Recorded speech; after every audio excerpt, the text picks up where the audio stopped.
नमस्कार, मैं हूं चित्रा त्रिपाठी। शाम के 5 बजने वाले हैं। एबीपी न्यूज पर वक्त है सबसे बड़े डिबेट शो महादंगल का। हिंसा की आग में पड़ोसी देश नेपाल जल गया। भ्रष्टाचार के खिलाफ आंदोलन अराजक हो गया। आंदोलन लूटतंत्र यानी भ्रष्टाचार के खिलाफ था, लेकिन इतनी ज्यादा हिंसा हुई, इतना बड़ा नुकसान हुआ है जिसकी भरपाई करना नेपाल के लिए आगामी कई सालों तक बेहद मुश्किल होगा। नेपाल की संसद जला दी गई। प्रधानमंत्री राष्ट्रपति का दफ्तर आग के हवाले कर दिया गया। सुप्रीम कोर्ट को भी जलाकर खाक कर दिया गया। पूर्व प्रधानमंत्री की पत्नी की हत्या कर दी गई। पूर्व पीएम शेर बहादुर देउबा और उनके परिवार पर हमला किया गया। हमने तस्वीरें देखी हैं कि किस तरह बुजुर्ग देउबा और उनकी पत्नी को भीड़ पीट रही थी। कई मंत्री भीड़ के हिस्से का शिकार बन गए। 500 से ज्यादा सरकारी बड़ी बड़ी इमारतें जला दी गई, जमींदोज कर दी गई। नेपाल में हुई इस हिंसा को लेकर अब भारत में विपक्ष के नेता राजनीति की रोटी सेकने में लग गए हैं। विपक्ष के नेताओं को आशंका है कि भारत में भी नेपाल जैसे हालात हो सकते हैं। कांग्रेस, समाजवादी पार्टी, उद्धव ठाकरे की पार्टी के नेताओं को नेपाल के हिंसा में राजनीति का अवसर नजर आ रहा है और वो लगातार उकसाने वाले बयान दे रहे हैं, सोशल मीडिया पर उकसाने वाले ट्वीट कर रहे हैं। भड़काऊ बयानबाजी लगातार जारी है।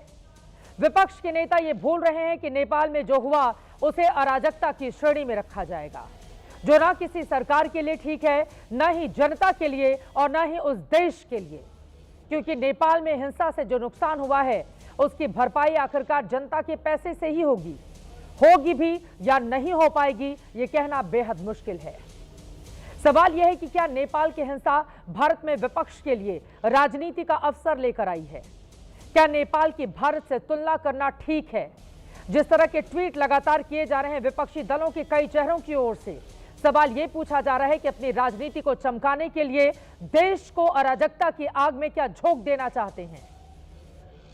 कई ऐसे सवाल हैं जिसको लेकर महादंगल में बड़ी चर्चा हम करेंगे, लेकिन उसके पहले नेपाल के हिंसा पर भारत में किस तरह से हो रही है राजनीति, यानी कि नेपाल की आपदा में विपक्ष के कुछ चेहरे अपने लिए कैसे अवसर तलाशने की कोशिश में लगे हुए हैं, उनके बयान सुनिए।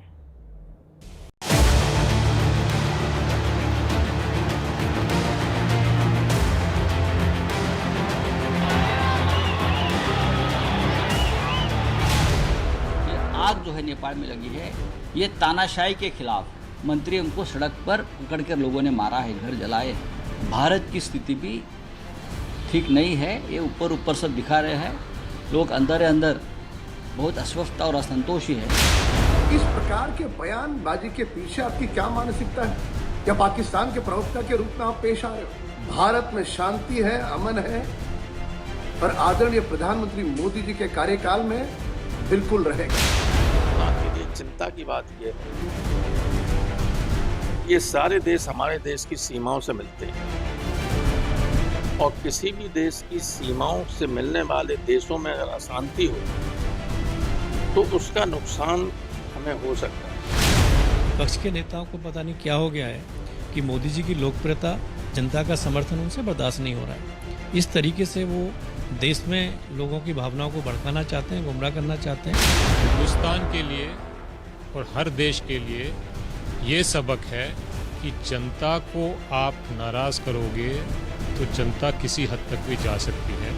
इसीलिए वोट चोरों को रोकना ज़रूरी है, क्योंकि जब वो वोट चोरी कर सरकार बनाते हैं तो उनको लगता है कि जनता की सेवा करके कोई फ़ायदा नहीं है, क्योंकि हम तो मैच फिक्सिंग करके चुनाव जीतते हैं।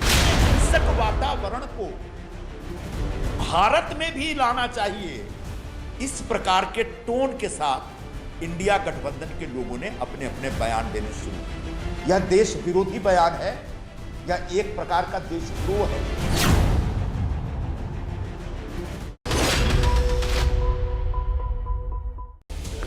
तो नेपाल की आपदा में भारत में राजनीतिक दलों के लिए अवसर तलाशने की कोशिश के तहत एक के बाद एक ऐसे घृणास्पद ट्वीट किए जा रहे हैं जिन्हें आप पढ़ेंगे, देखेंगे, सोचेंगे, समझेंगे तो आपको ये यकीन हो जाएगा कि कुछ ऐसे चेहरे हैं जो इस देश के खिलाफ काम करते हैं, जो देश के भीतर अराजकता पैदा करना चाहते हैं, जो देश में चाहते हैं कि हमारी सुप्रीम कोर्ट, हमारी संसद भवन, देश के अलग अलग हिस्से जल उठें और वो नेपाल की तरह खाक हो जाएं। वो कौन से चेहरे एक एक करके बेनकाब करने वाले हैं, उनके ट्वीट भी आप तक पहुंचाएंगे। लेकिन नेपाल का हाल देखिए, संसद में आगजनी जिसमें पक्ष और विपक्ष के तमाम लोग बैठा करते थे, उसको भी प्रदर्शनकारियों ने आग के हवाले कर दिया।